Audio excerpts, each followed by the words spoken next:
Nuestro cerebro es el órgano más complejo que tenemos con muchísima diferencia. Hace no demasiadas décadas pensábamos en el cerebro como un órgano inalterable. Nacías con una carga neuronal y con unas capacidades prefijadas condicionadas por tu genética y así te morías. Sin embargo, la investigación en neurociencia nos ha hecho ver que estábamos completamente equivocados. Al igual que el músculo es un tejido plástico, el cerebro también lo es y responde muy bien a una serie de elementos de tu ambiente que lo dañan o protegen. Hoy vamos a enumerar esos elementos, qué factores protegen a tu cerebro de manera que los puedas poner en práctica ahora mismo. ¿Por qué querríamos un sistema nervioso más saludable? Pues a ver, es obvio, primero para evitar el declive prematuro de la función cerebral y las patologías neurodegenerativas como la demencia, que son una de las principales causas de incapacidad en todo el mundo. Cuidarnos a lo largo de la vida tiene mucho que ver con prevenir un ictus al final de la vida y sus importantes secuelas, pero más allá de evitar enfermedades relacionadas con el sistema nervioso, tener un sistema nervioso más agudo y con mayores capacidades supondrá una ventaja enorme en nuestras vidas. Así que vamos a hablar de ejercicio y cerebro, de qué factores de riesgo tienes que tener en cuenta, del brain training, de drogas senolíticas y de muchísimo más, así que quédate hasta el final, porque este vídeo te interesa. Primero, hablemos de educación. Aquellas personas que tienen más años de educación acumulados en su vida suelen tener cerebros más resilientes a la enfermedad. Esto se debe a un concepto llamado reserva cognitiva cerebral. La reserva cognitiva es como un depósito de conexiones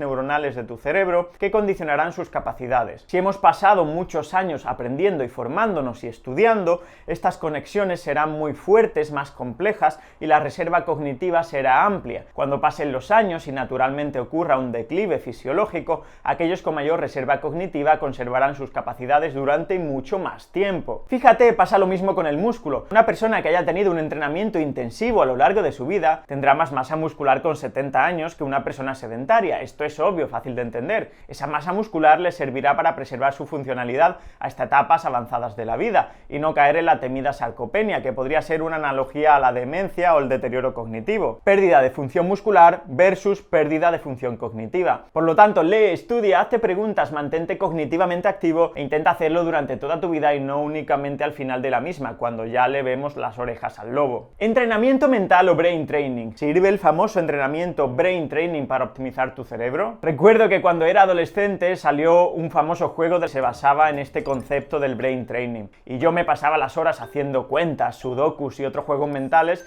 con la idea de que eso me haría más inteligente y más rápido mentalmente. Bueno, la ciencia ha analizado este tipo de juegos más de una vez y las conclusiones que podemos sacar son que al ser un área de conocimiento relativamente nueva, pues todavía no tenemos evidencia sólida, pero sí podemos afirmar que aquellos que pasan más de 4 o 5 horas a la semana haciendo puzzles, juegos de memoria, ejercitando el razonamiento o la velocidad de procesamiento de datos, mejoran la función cognitiva. Estas personas son independientes durante más tiempo y probablemente retrasen la aparición de demencia, aunque todavía no podemos afirmar esto con rotundidad por lo que he mencionado previamente. Por lo tanto, al igual que entrenas tu cuerpo, entrena también tu mente aprendiendo un idioma nuevo, a tocar un instrumento nuevo, juega las cartas, haz crucigramas, juegos digitales de brain training o apúntate a algún curso online para aprender cosas nuevas. Aprovecho para recordarte que en Empoder Academy tenemos cursos online sobre nutrición y vida saludable que seguro te hacen aprender cosas nuevas y útiles para tu día a día. Genética. No olvidemos a la genética. Existen alelos, es decir, variantes de genes que confieren mayor riesgo de enfermedad neurodegenerativa. Tal es el caso del ApoE4. Tener al menos un alelo ApoE4 aumenta el riesgo de desarrollar Alzheimer de 2 a 3 veces y si tienes los dos alelos, el riesgo se incrementa de 8 a 12 veces. Es un incremento del riesgo brutal. En todo caso, esto no es una sentencia firme.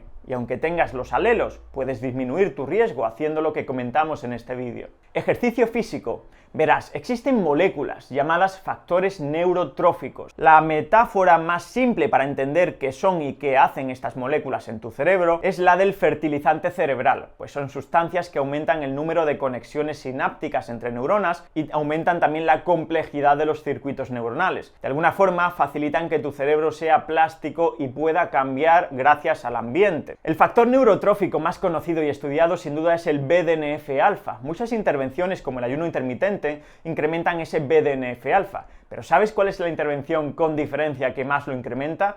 Efectivamente, el ejercicio físico, tanto aeróbico como de fuerza, tanto a moderada como a alta intensidad. Tu cerebro ha evolucionado en movimiento, tan simple como eso, necesita y espera el movimiento para poder prosperar y no tendrás un cerebro óptimo si no entrenas regularmente. Así que ya sabes que entrenar tu cuerpo es de alguna forma también entrenar tu cerebro. Adecuado control de factores de riesgo cardiovascular. Como decía antes, pensábamos que el cerebro era un órgano totalmente separado del resto del cuerpo, pero nada más lejos de la realidad. El cerebro no está desconectado del resto del cuerpo. Hoy sabemos que los factores de riesgo que enferman a tus pulmones, a tu hígado o a tu corazón también enferman a tu cerebro. El cerebro es un órgano muy vascularizado, lleno de vasos sanguíneos, por lo que todo lo que dañe tus vasos sanguíneos dañará tu cerebro. De hecho, la demencia de origen vascular es una de las más frecuentes. En este sentido, las cosas que le preocupan a tu médico, como el colesterol, los triglicéridos o la presión arterial, no solo aumentan el riesgo de que tengas un infarto o una disfunción eréctil ahí abajo, también aumentan el riesgo de que pierdas capacidades cognitivas o que tengas un derrame cerebral o un ictus isquémico. Así que no nos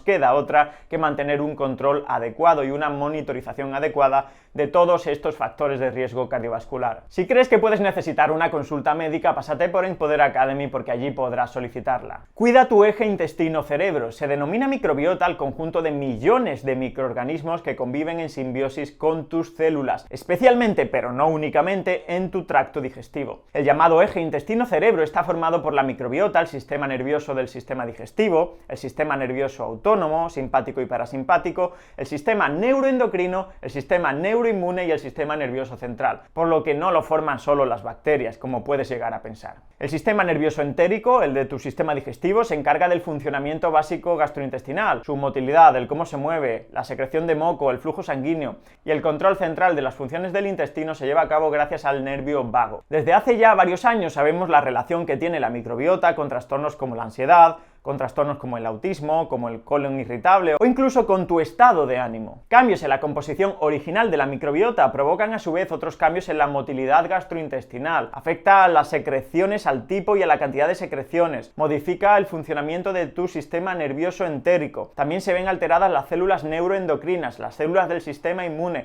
modificando la liberación de neurotransmisores, por lo que puede estar detrás ese cambio en la microbiota de muchos problemas neurológicos y psiquiátricos. Pero ojo que es una relación bidireccional. Por ejemplo, el estrés es uno de los factores que más daño hace a la microbiota. Y estoy seguro de que en épocas de estrés, pues haces peores digestiones, estás más distendido, te sientan peor los alimentos o tienes despeños diarreicos sin motivo aparente. A mí me ocurría durante el estudio de la selectividad, durante la carrera, después durante el estudio del MIR. Y ahora no me ocurre. Pues bien, sin motivo aparente realmente no es una buena forma de decirlo. Sí que hay un motivo y es la disbiosis causada por el estrés. El estrés causa disbiosis. Así que recuerda, tu tripa y tu cerebro están continuamente hablando. Tu dieta influencia a tus microbios y por lo tanto a tu cerebro. Casi todos tus hábitos, mediante este vínculo, tienen la capacidad de afectar a tu cerebro. Drogas senolíticas. Los senolíticos son fármacos que inducen selectivamente la muerte de células senescentes, que son aquellas que han dejado de dividirse y se acumulan en nuestro cuerpo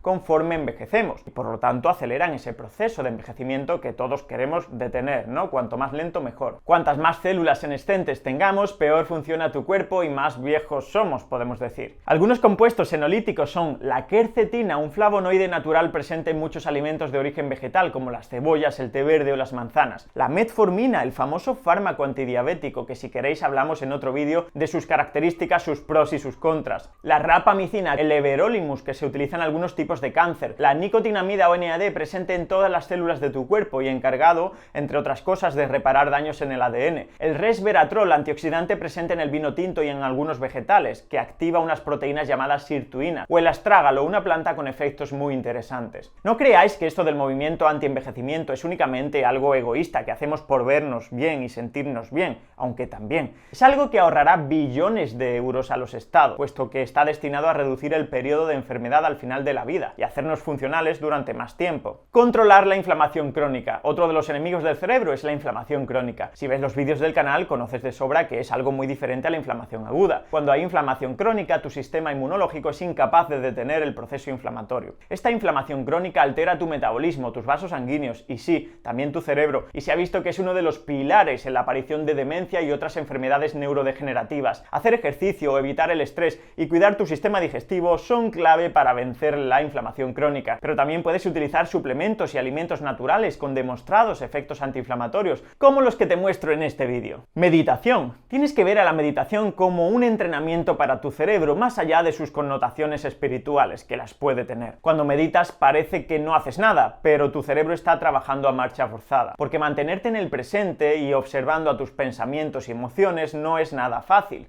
Meditar disminuye rápidamente tu estrés y niveles de ansiedad, pero lo mejor es que tiene un impacto visible en la estructura de tu cerebro, que podemos ver, por ejemplo, con resonancia magnética funcional. Los meditadores son menos reactivos, más empáticos y tienen mayor capacidad para concentrarse que los no meditadores. Restricción calórica. Vivir en una ligera restricción calórica alarga la vida y protege a tu cerebro. Esto lo sabemos desde hace décadas. Puedes llegar a esta restricción calórica mediante el ejercicio, la dieta, el ayuno intermitente o una combinación de los tres. Los efectos de la restricción calórica sobre tus células son mayor autofagia, es ese proceso por el cual diferentes proteínas son recicladas y se da lugar a la síntesis de proteínas nuevas y jóvenes. Reparación del ADN, que acumula daños progresivamente. Si estos daños no se subsanan, puede aparecer la enfermedad. Recuerda, las mitocondrias son las encargadas de generar energía en tus células. Tu cerebro está llenísimo de mitocondrias porque precisa mucha energía. Por lo tanto, más mitocondrias igualan más energía. Control de la calidad de las proteínas, proceso que se conoce como proteostasis. Este mecanismo permite mantener un estándar de calidad en las proteínas de tus células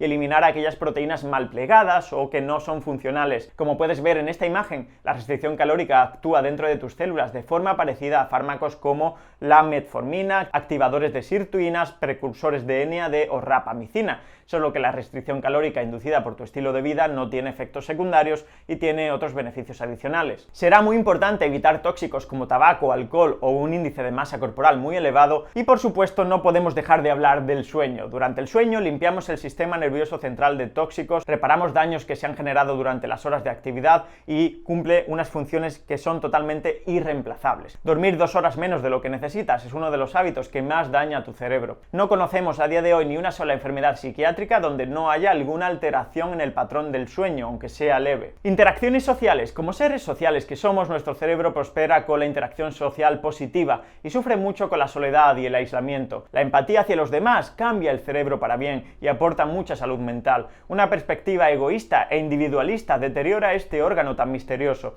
Así que esfuérzate por mantener una red de amigos, familiares y contactos a los que valoras y a los que quieres. Probablemente este sea uno de los trucos para mantener joven a tu cerebro que menos se comentan en general. Para más información te dejo abajo en la descripción un artículo muy completo sobre este tema. Espero que te haya gustado, espero que te haya servido, compártelo con tus familiares y amigos para que se puedan beneficiar de esta información. Un fuerte abrazo, nos vemos muy pronto y a seguir empoderando.